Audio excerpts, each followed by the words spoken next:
Buenos días. Buenos días, doctora. Se van presentando, por favor. Buenos días, doctora, y buenos días, compañeros.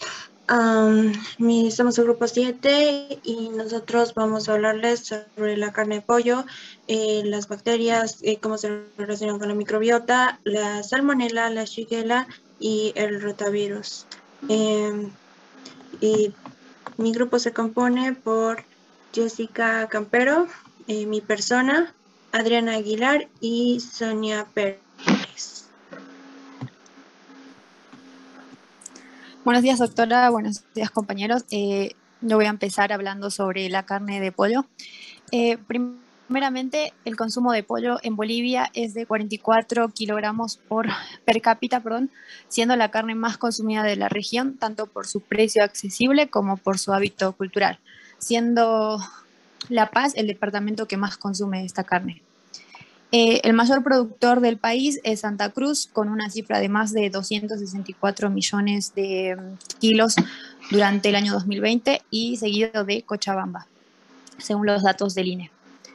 Hablando sobre los precios, podemos mencionar que tiene un valor que oscila entre los 14 y los 15 bolivianos por kilo, pero igual va a depender del corte que se va a comprar, ya que las menudencias pueden ser un poco más económicas y los cortes como la pata o los muslos son un poco más caras, y las pechugas ya es la pieza que valor más alto tiene. Bueno, adentrándonos, Cami, la siguiente, por favor. Ahora, adentrándonos en lo que sería el aporte nutricional, podemos mencionar que es una carne blanca con un gran contenido de proteínas de alto valor biológico. Con esto quiero decir que tiene los 9 aminoácidos esenciales que el cuerpo necesita. ¿Y por qué es importante consumir proteínas? Bueno, a modo de mención, debemos saber que las proteínas cumplen diversas funciones en el organismo, las cuales son muy importantes para el crecimiento. También proporcionan los aminoácidos esenciales, como había mencionado, suministran materias primas para la formación de jugos digestivos, y también se utiliza para suministrar energía en caso de que el aporte de los carbohidratos, los lípidos, sean insuficientes. También se recomienda un consumo de proteínas del 10 al 15% del total de energía consumido por día. Esto pueden ser tanto proteínas vegetales también como de origen animal. Y también, a modo de mención, si elegimos las de origen vegetal, podemos optar por mezclas vegetales, como ser la combinación de legumbres y cereales para conseguir una proteína completa, y también si lo hacemos acompañado de vitamina C, podemos maximizar la absorción del hierro. Bueno, según la guía alimentaria boliviana, esta nos recomienda consumir 3 porciones de proteínas animales por semana, y la porción va a variar dependiendo de los requerimientos nutricionales de la persona, ya sea un niño, adulto o persona de la tercera edad. Pero por lo general hablamos de una porción entre 80 y 100 gramos o el equivalente a una pierna de pollo. Entonces, considerando la recomendación de la guía boliviana, una de las proteínas más beneficiosas que podemos consumir es el pollo, y entre sus propiedades nutricionales podemos mencionar las siguientes. Tiene bajo contenido calórico y graso, mientras consumamos la pieza sin piel. Como había mencionado, tiene grandes cantidades de proteínas de alta calidad. También aporta vitaminas del complejo B, como ser B3, B6, B2 y B12, y todas estas vitaminas hidrosolubles son muy importantes para el organismo porque participan activamente en el metabolismo energético. También mencionar que una porción aporta solo el 5% de la ingesta máxima diaria de sodio recomendada por la OMS. El pollo también es fuente de hierro, fósforo y potasio. El hierro es necesario para la formación de hemoglobina, y este mineral tiene la función de transportar el oxígeno a todo el organismo a través de la sangre. El hierro que está contenido en la carne de pollo es del tipo hemínico, que a diferencia del no hemínico tiene una biodisponibilidad mayor y su absorción se encuentra entre el 20 y el 30%. Y también, como sabemos, la deficiencia de este mineral nos puede provocar una anemia ferropénica. También a modo de mención, podemos decir que la pigmentación rosácea de la carne de pollo se debe a su gran contenido de mioglobina, la cual es una proteína contenida en el músculo que participa en la oxigenación y contracción del mismo.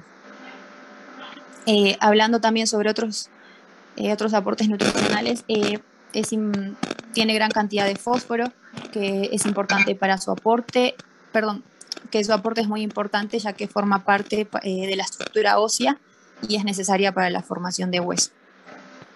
También tiene gran cantidad de potasio, que nos va a ayudar a la función de los nervios y la contracción muscular, y también tiene un aporte en magnesio y zinc. El magnesio está involucrado en la síntesis proteica y en la actividad enzimática, y en cuanto al zinc, es un micromineral necesario para el crecimiento o la salud de la piel y ayuda a la inmunidad. Bueno, la siguiente, Cami.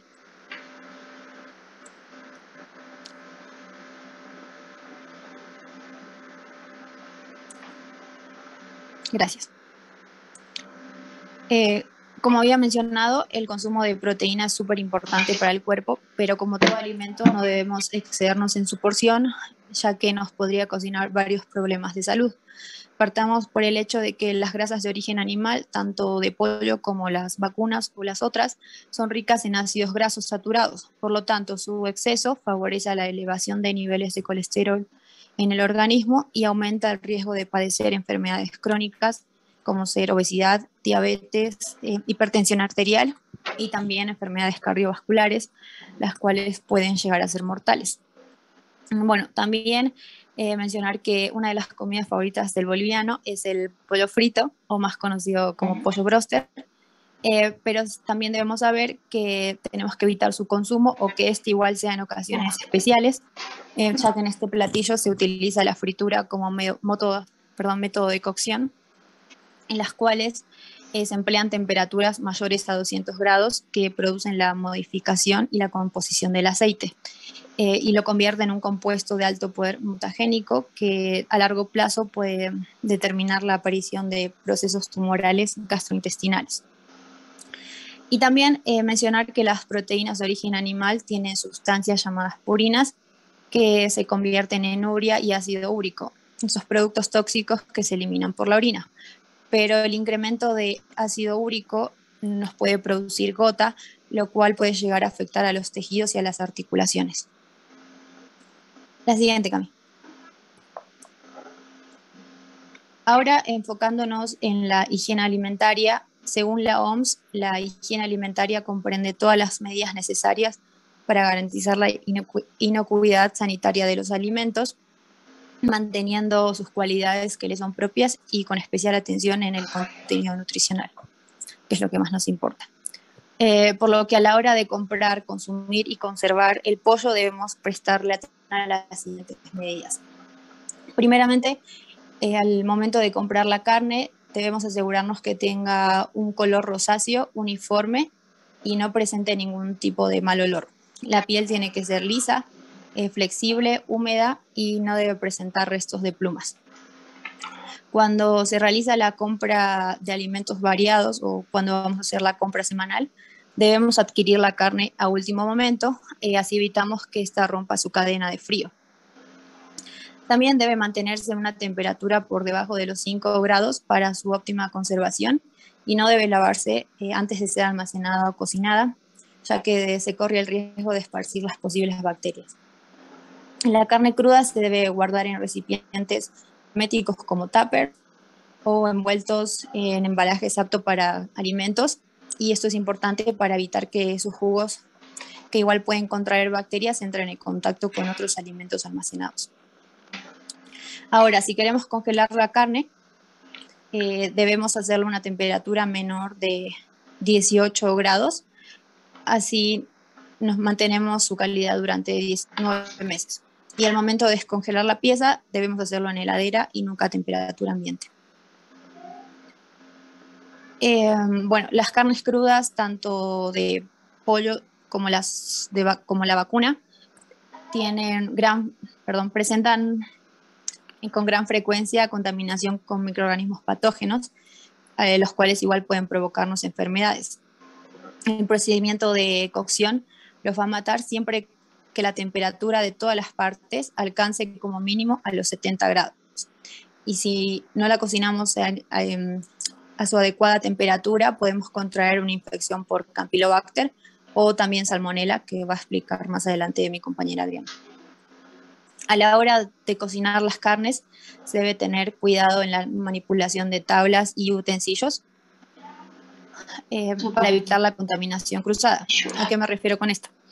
Cuando vamos a cocinar, debemos evitar que los alimentos crudos entren en contacto con los cocidos, también evitar usar el mismo utensilio, ya sea para las carnes crudas como para las cocidas, y igual con las tablas de cocina se recomienda el uso de una tabla específica para cada grupo de alimento, por ejemplo, una para carnes, otra para verduras, y así nos aseguramos de que los alimentos no se contaminen con posibles bacterias.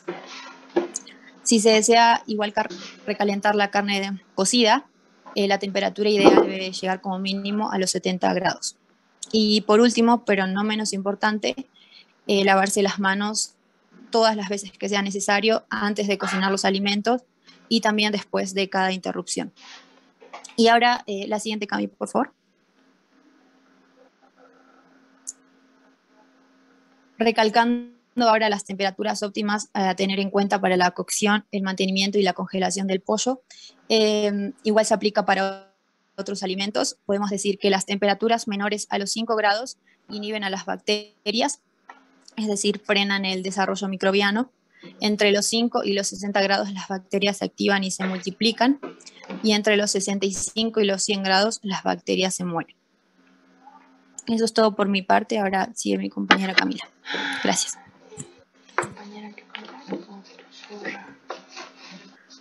Muy bien, yo voy a hablar sobre la microbiota. Para empezar con este tema me gustaría introducir dos términos. El primero es microbiota. ¿Qué es microbiota? Es el conjunto de microorganismos que habitan en nuestro cuerpo. Se van a encontrar tanto en la piel, en el estómago, la boca, en la cavidad vaginal. Pero donde más va a abundar va a ser en el intestino, específicamente en el intestino grueso. Es aquí donde se encuentra la gran cantidad de nuestro microbioma, que está compuesto específicamente por bacterias, virus, hongos y levaduras. Pero el 90% de esta microbiota está compuesto por bacterias. Y se dice que en el cuerpo humano hay más bacterias que células humanas. ¿Por qué? Aquí es donde introduzco el segundo término, que es el microbioma. El microbioma es el conjunto de genes de estas bacterias que van a conformar parte de esta flora de microorganismos. Y se dice que hay 10 a la 100 cantidad de genes bacterianos en el cuerpo humano. Pero ¿cuál es su origen? Como todas las cosas provenientes en nuestro organismo, tiene un origen materno, específicamente el origen embrionario, a través del paso del canal vaginal.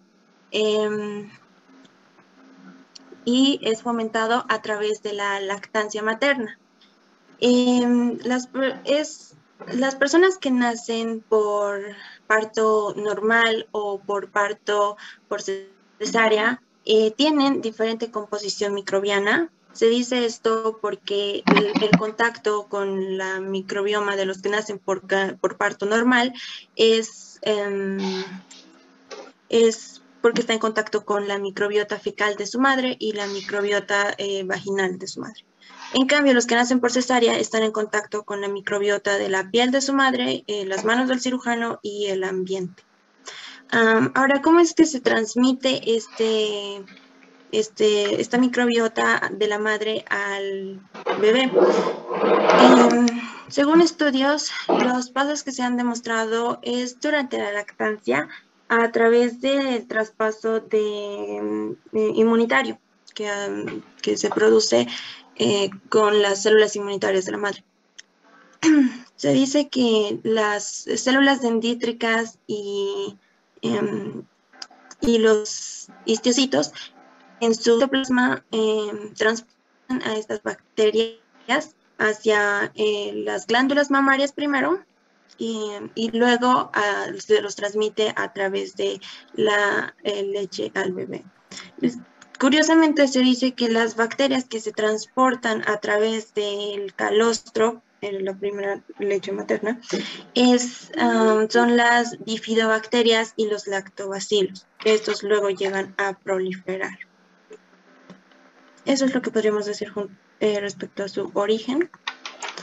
Y aquí las bacterias, una vez que han llegado al lumen del intestino del bebé, empiezan a consumir el oxígeno dentro del lumen y crean un ambiente anaerobio propicio para poder reproducirse. Y al cabo de 3 años, con el destete del bebé, se dice que la microbiota del bebé empieza a parecerse a la microbiota de un ser adulto. Esta colonización inicial ayuda primero a instruir al sistema inmunológico porque le permite la estimulación de las células linfocitarias, también la formación del tejido linfoide, y también le permite estimular la respuesta inflamatoria en caso de que se requiera. Y en segundo lugar, potencia el desarrollo de la barrera intestinal porque permite la formación de mucinas, que es una capa protectora de moco de las vellosidades del intestino. Y también produce proteínas antimicrobianas. Ahora, vamos a conocer a cuáles bacterias conforman esta microbiota, porque hemos dicho que el 90% de estos microorganismos son bacterias. Hay 7 familias que agrupan a 20 especies conocidas de estas bacterias. La primera y más abundante son los Firmicutes, que constituyen alrededor del 40% de la población bacteriana. La segunda familia son los Bacteroidetes, que constituyen el 30% de la población bacteriana. Y en menor cantidad, casi 10%, están las proteobacterias. Otras familias menos conocidas y con menos abundancia son las fusobacterias y las verrucobacterias y las actinobacterias. Vamos a conocer primero a la familia de los Firmicutes. La mayoría son gram positivos. Estos no producen esporas. Su producto final de la metabolización de la mayoría es el ácido láctico, que constituye un ácido graso de cadena corta. Y la mayoría van a tener forma de cocos y bacilos.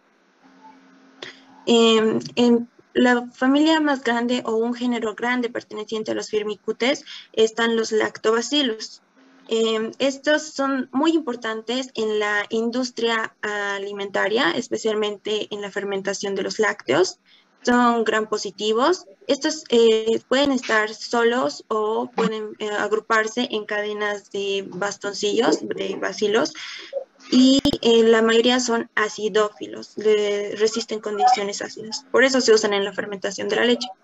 Dentro de esta familia hay 3 especies que podemos mencionar que son entre las más importantes y más beneficiosas, que está primero el Lactobacillus delbrueckii. Este es bastante utilizado en la fermentación del yogur.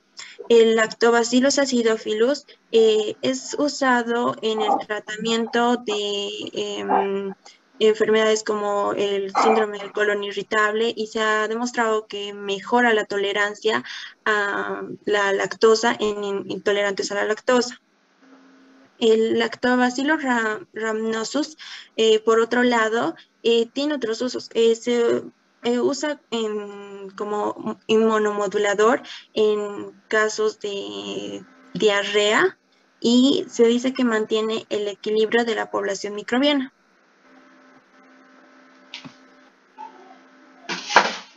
Ahora sí, los lactococos, que son otro género perteneciente a esta familia, tienen todos forma de cocos y algunos se agrupan de a dos. Dentro de esta familia podemos encontrar el Lactococcus lacti. Este también se utiliza bastante en la industria lechera. Y también produce nicina, que es una sustancia antimicrobiana que protege contra gram positivas y esporas producidas por otros patógenos, por ejemplo la Clostridia y los bacilos. También están los streptococos. Estos están en grupos de a dos o en forma de cadenas. Y aquí podemos mencionar otro que también tiene uso en la industria lechera, que es el Streptococcus thermophilus, que también ha demostrado mejorar la digestión de lactosa en individuos intolerantes a la lactosa. Y luego están los ruminococos. Estos se encargan de la degradación más de polisacáridos, específicamente de fibra. Aquí podemos mencionar al Ruminococcus bromis. Ahora la Roseburia. La Roseburia es otro género perteneciente a esta gran familia. Son gram positivas, es ligeramente curvada y tiene forma de bastón. Se mueven por flagelos subterminales y ayuda a digerir carbohidratos complejos que se encuentran en los granos integrales. Luego tenemos a la Fecalibacterium prausnitzii. Esta es una comensal patógena, pero es la más abundante. ¿Qué quiero decir con comensal patógena? Que en caso de que no haya una disbiosis, como vamos a ver más adelante, va a mantenerse dentro del equilibrio de la homeostasis del microbioma. Ella se encarga de la producción de butirato, que es un ácido graso de cadena corta, y este butirato permite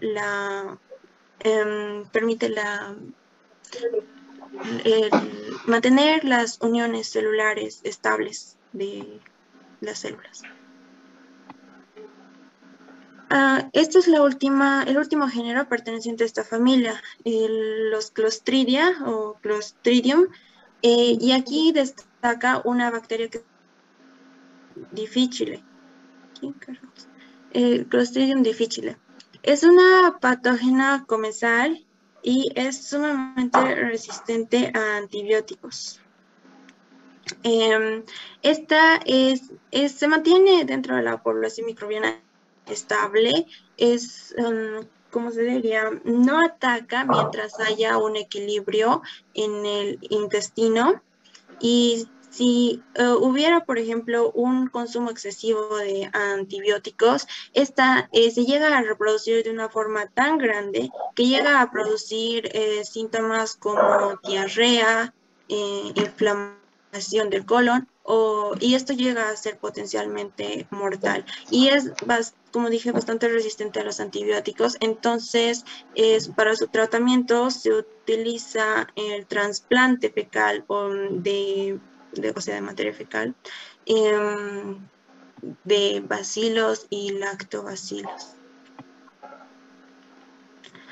Ahora, esta es otra familia grande de las bacterias, son los bacteroidetes. Estos son gram negativos, la mayoría son comensales, no van a formar esporas, son inmóviles y van a producir principalmente acetato y succinato, que son ácidos grasos de cadena corta.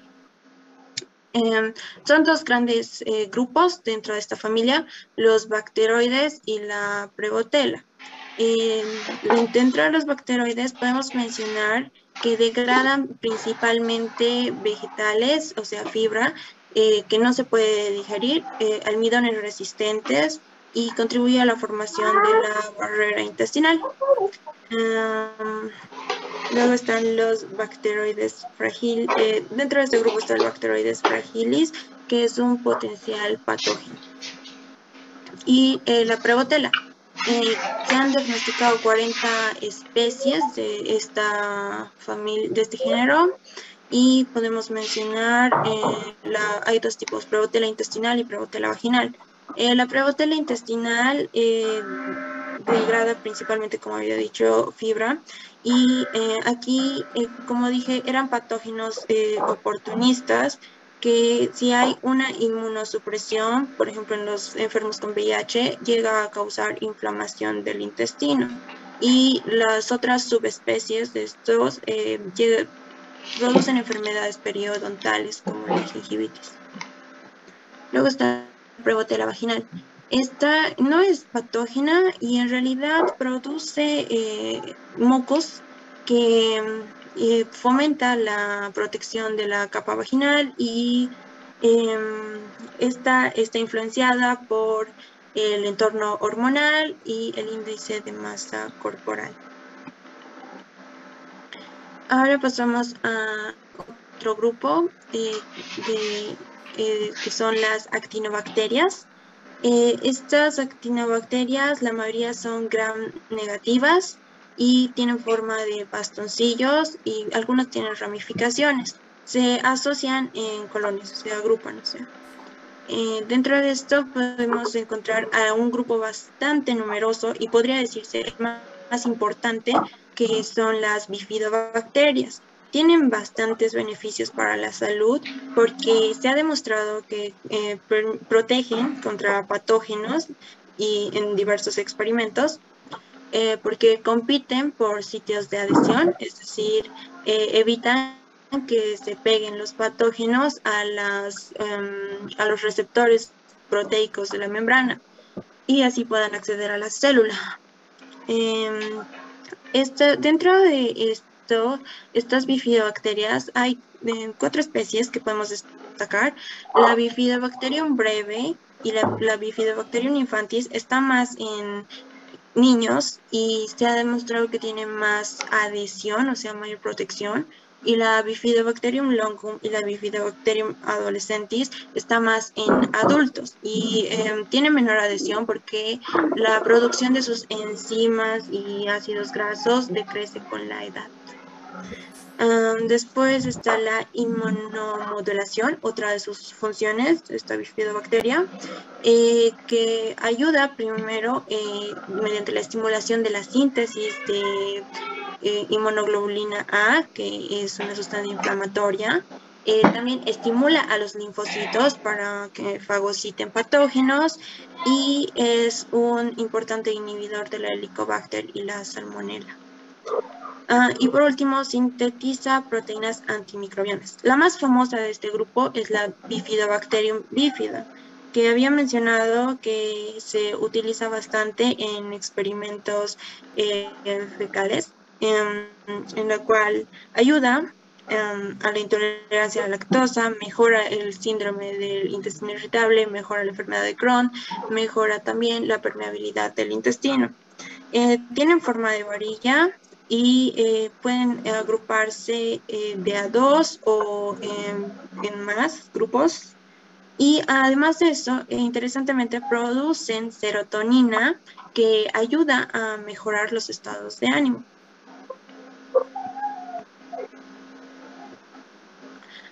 Y otro grupo dentro de las actinobacterias son las propionibacterias. Ellas, la mayoría, son comensales patógenas, y dentro de este grupo podemos mencionar la Propionibacterium preuperrichi, que tiene la particularidad de producir ácido propiónico. Este ácido propiónico se utiliza como sustrato de los colonocitos, o sea, las células caliciformes, para la producción de mucinas en el intestino. Y además sintetiza vitaminas del complejo B, B1, B2, B12 y B9. Y ayuda a la disminución de colesterol bajo, colesterol malo. Luego están la Propionibacterium acnes. Esta es una comensal que se considera patógena porque se le atribuye la causa del acné. Se alimenta principalmente de los lípidos del sebo y los convierte en propionato. Se dice que causa el acné porque se inserta en el folículo piloso y crea un ambiente anaerobio propio para reproducirse, y esto provoca que se atrofie el folículo piloso y se acumule sebo. Ahora pasamos a la última familia más abundante o importante de las bacterias, que son las proteobacterias. Estas proteobacterias generalmente son gram negativas. Su pared celular está conformada por liposacáridos, lo que les permite tener una mejor adhesión al epitelio. Su morfología van a variar de bacilos hasta cocos y van a moverse por flagelos o desplazamiento bacterial. Dentro de este grupo, la mayoría, como dije, son potencialmente patógenas, así que vamos a hablar primero de la Escherichia coli. Esta se encuentra en la mayoría de la población, y si hay un equilibrio del intestino, ayuda a secretar serotonina, y no es patógena a menos que se produzca una disbiosis. Llega a producir entre la enfermedad gastroenteritis infantil, diarrea sanguinolenta. También es causante de insuficiencia renal en niños y ancianos, por lo que hay que tener más cuidado. Y se alimenta principalmente de glucosa y lactosa. Y otra que es una comensal patógena que también afecta en caso de que haya una disbiosis, o sea, un desequilibrio de bacterias buenas. Esta va a proliferar y va a llegar a causar una úlcera duodenal. Ella en condiciones normales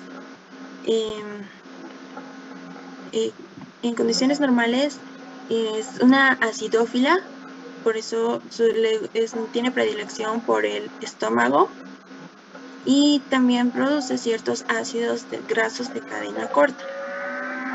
Y su eliminación se ha relacionado con complicaciones como reflujo, cáncer y cáncer gastroesofágico. Ahora quisiera hablarles de los probióticos. Como habíamos dicho, hay algunas bacterias beneficiosas para la microbiota. Estos probióticos van a tener la capacidad de proporcionar beneficios nutricionales a su huésped si están administrados en dosis correctas. Aquí podemos mencionar a los lactobacilos, las bifidobacterias, los estreptococos, ciertas especies. ¿Cómo podemos comprobar que estos probióticos son beneficiosos para la salud? Deben cumplir dos criterios. Primero, que cuando se administran en cantidades correctas, van a proliferar, y segundo, van a mejorar condiciones metabólicas en el huésped. Ahora, empecemos a hablar de las funciones de la microbiota. La primera función que considero importante es la inmunomodulación. ¿En qué consiste esto? Básicamente consiste en fomentar al sistema inmunológico del intestino para la producción de anticuerpos.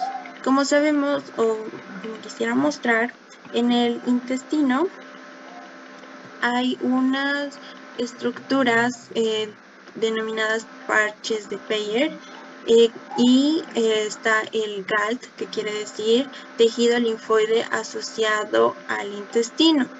En estas dos estructuras van a contener el 70% del sistema inmune del cuerpo debido a la longitud del intestino.